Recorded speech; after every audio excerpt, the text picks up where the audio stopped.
Gendarme qui est voleur, moi je dis devant lui, c'est pas la population maintenant qui vole. Nous on est fatigué. Si tu parles, il dit que tu n'as pas de preuve, c'est eux qui est voleur. Comment tu vas trouver le preuve? Hier ils ont piégé, ils ont dit que vous n'avez qu'attendre 3 jours, c'est pour ramener le camion. Parce que si le camion il est parti, ils vont dire que venez voir, si vous arrivez, vous ne trouverez rien. Ouais. Ils ont dit que oui, la preuve maintenant, il n'y a pas de voleur, alors que c'est eux qui volent.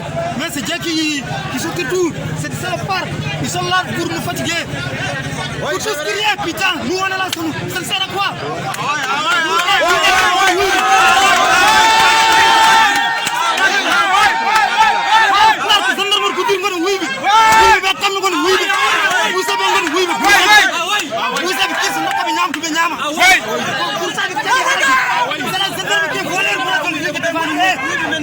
C'est la gendarme qui est voleur. C'est la préfet qui est voleur. La gendarme a donné la dit que